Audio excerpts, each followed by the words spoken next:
Karena harga diri kita bukan ditentukan dari apa kata orang lain, tapi sebenarnya harga diri kita ditentukan dari apa kata Tuhan dan apa kata diri kita.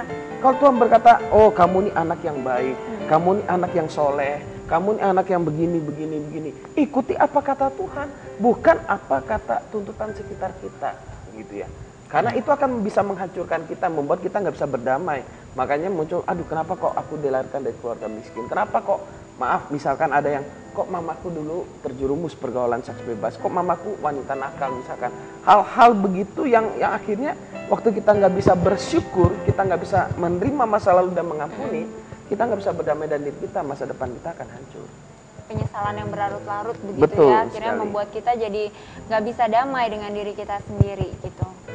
Kalau misalnya orang yang tidak bisa berdamai dengan dirinya sendiri, akibat-akibatnya itu apa sih? Ya.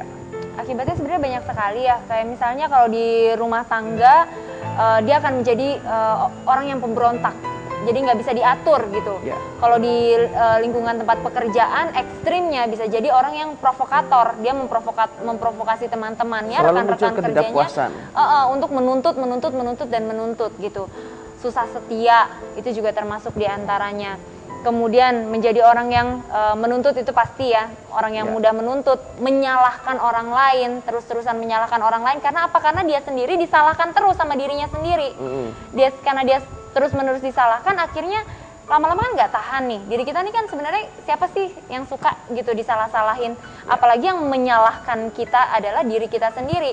Akhirnya karena kita sudah lelah begitu ya disalahkan oleh diri kita sendiri, akhirnya kita kemudian mencari kambing hitam, mencari siapa nih pribadi lain yang bisa disalahkan gitu loh. Nah itu membuat kita jadi orang yang akhirnya susah untuk menyayangi orang lain, susah untuk mengasihi orang lain, karena kita sendiri pun selalu berbantah-bantahan gitu. Betul. Ya dengan diri kita, dan kita selalu juga dihakimi oleh diri kita sendiri gitu. Kita sendiri disalah-salahin dengan diri kita sendiri, jadinya kita sendiri juga berusaha untuk mencari kambing hitam dan menyalahkan situasi, keadaan. Orang yang nggak bisa berdamai dengan dirinya, dia pasti muncul ketidakpuasan. Selalu merasa sudah dapat suami yang baik, dia nggak puas, pengennya begini-begini, jadi dia sulit menerima kekurangan orang lain. Orang yang nggak bisa berdamai dengan dirinya sendiri, dia sulit untuk bisa menjadi setia. Kenapa? Karena dia nggak puas, dia mencari kepuasan yang lain. Makanya seringkali problem dalam rumah tangga itu dimulai bukan karena ada misalkan suami pulang malam saja, bukan karena misalkan ada sesuatu yang lain, masalah ekonomi, tapi problem di dalam tuh, yang problem utama dalam rumah tangga itu dimulai dari apa yang terjadi dalam diri kita. Misalkan contoh, ada orang yang merasa dirinya berharga jika dia kaya. Tiba-tiba masalah datang, suaminya dipecat misalkan. Harus mengalami proses makan nasi, kecap, kerupuk, sambal misalkan. Ya, telur, Indomie adalah mungkin gitu kan. Misalkan, melalui proses gitu dia nggak kuat, dia nggak terima. Kenapa? Hanya karena makan Indomie telur, dia merasa dirinya terhina. Nah, waktu lihat, apa salahnya? Ini nggak ada sponsor dari Indomie kita ya. Ya enggak. Misalkan mie instan maksudnya ya. Jadi karena kita hidup sederhana gitu, kita merasa diri kita terhina. Kenapa? Karena dia merasa dirinya berharga jika dia memiliki kekayaan. Dulu naik mobil, ya kan? Oh, waktu pacaran naik mobil terus. Setelah menikah masalah datang, naik motor. Nggak bisa terima dia. Kenapa? Karena dia nggak berdamai dengan dirinya. Nilai-nilainya salah, value-nya salah. Dan itu pun saya alami. Sempat saya naik mobil, kemudian saya nggak ada mobil, sempat 2 tahun saya naik motor. Saya merasa diri saya aneh. Kenapa saya mesti malu? Saya bilang kepada diri saya, aneh saya ini, kenapa saya mesti malu ya? Toh naik mobil, naik motor nggak ada menentukan apakah saya ini berharga atau tidak. Orang menghormati saya atau tidak bukan. Kalau mereka menghormati saya karena saya naik mobil, berarti dia bukan menghormati saya.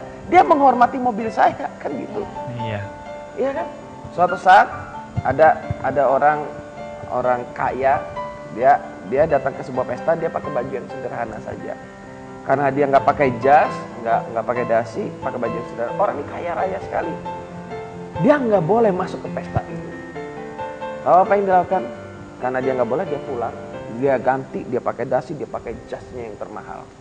Dia masuk, begitu di depan pintu, penerima tamu langsung, oh silakan Pak, silakan.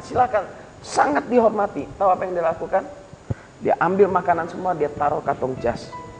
Dia taruh kantong baju semua, dia taruh. Dia taruh kantong celana semua dan segala macam. Pegawainya kan tanya, aneh ini orang sakit apa, klien apa. Lalu ditanya, Pak kenapa Bapak lakukan itu? Iya, kalian bukan menghargai saya. Kalian menghargai jas saya, makanya saya biarkan jas saya yang makan semua katanya. Jadi, makanya kadang-kadang kita menghargai orang dari kekayaannya dia, dari penampilan dia, dari tingginya jabatan dia. Itu harga diri yang palsu. Waktu kita miskin gak ada teman, waktu kita mulai naik jabatan jadi orang kaya, banyak orang semua mau mendekat. Hati-hati, belum tentu itu semua teman. Kenapa? Kalau teman itu dia kaya, miskin dia akan bersama-sama. Itu teman yang sejati, sahabat. Ya, kita sapa pemirsa dulu di rumah. Ya, pemirsa, pada malam hari ini kita membahas tentang berdamai dengan diri sendiri. Mungkin pemirsa yang di rumah memiliki permasalahan yang sesuai dengan tema maupun bukan sesuai dengan tema.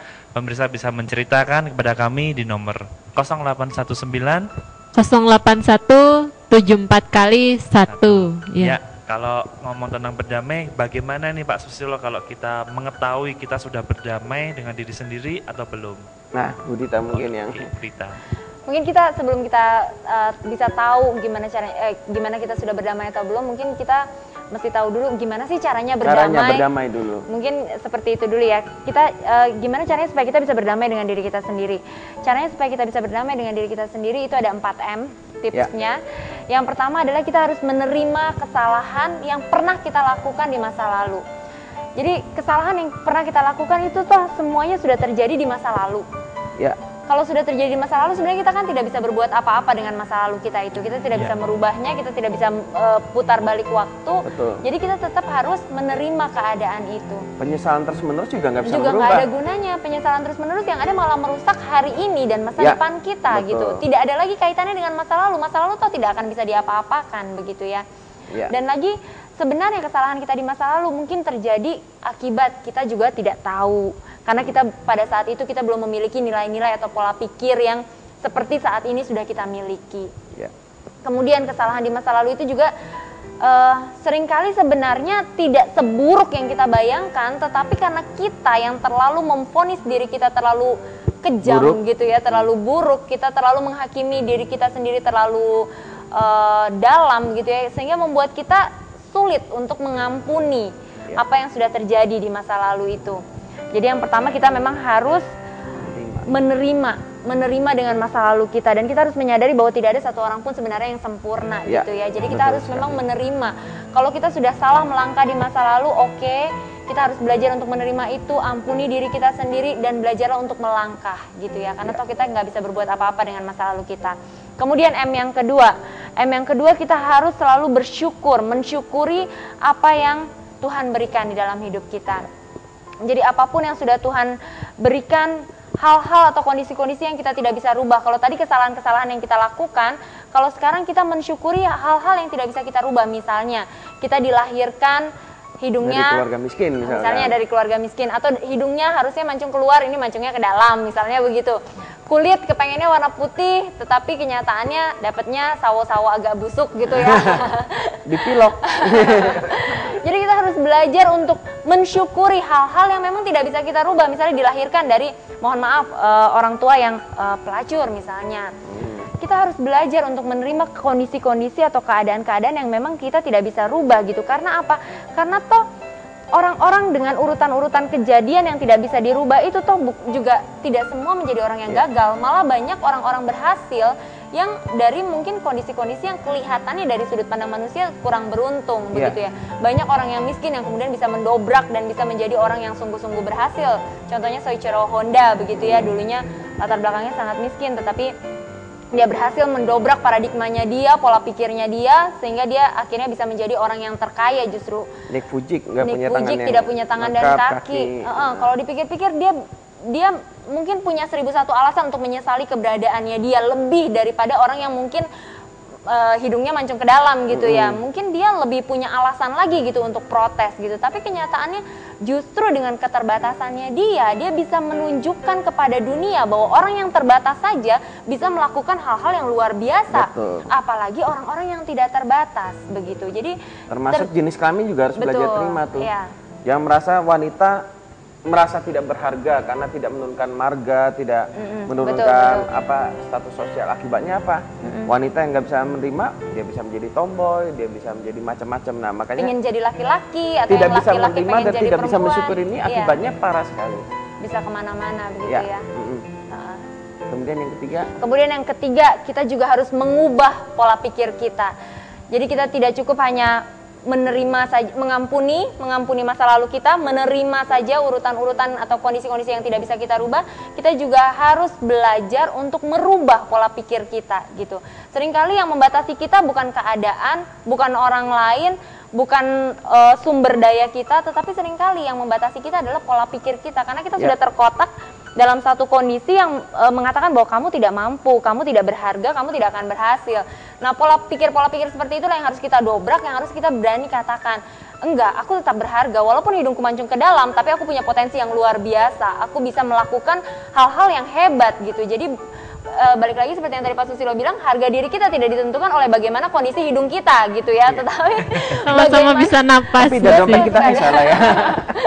Tetapi apa yang terpancar dari dalam, itulah yang bisa mengalahkan baik atau tidaknya hidung kita gitu ya. Kemudian yang keempat, kita juga harus memiliki komunitas atau lingkungan pergaulan yang sehat. Karena apa? Kalau kita sudah memiliki ketiga hal tadi, misalnya kita sudah belajar untuk menerima masa lalu kita sudah belajar untuk mensyukuri apa yang sudah terjadi dalam kehidupan kita juga sudah belajar untuk mengubah pola pikir kita. Tetapi kalau kita masih berada di dalam satu komunitas yang terus-menerus menuntut kita untuk melakukan hal-hal yang tidak bisa kita lakukan, misalnya kita dituntut untuk kamu harus putih, tetapi kita tidak bisa putih gitu ya. Kita harus berada di satu komunitas yang bisa menerima kita apa adanya gitu. Nah, komunitas ini juga sangat penting begitu. Ya, kalau Anda bingung komunitas, saya promosi aja langsung ada komunitas New Life. Ya, bisa gabung bersama-sama dengan kita. New Life menerima siapapun Anda, apapun latar belakang Anda, apapun masa lalu Anda, sehancur apapun itu, seberapa buruknya pun, seberapa besarnya pun kesalahan yang mungkin pernah Anda lakukan di masa lalu, kita tidak memandang itu semua. Atau seberapa buruknya pun kondisi fisik Anda, mungkin orang menghina Anda, mungkin orang sudah menghakimi Anda, mengatakan bahwa Anda orang yang tidak berharga, tidak berguna. Kami sangat terbuka untuk Anda. Jadi kapanpun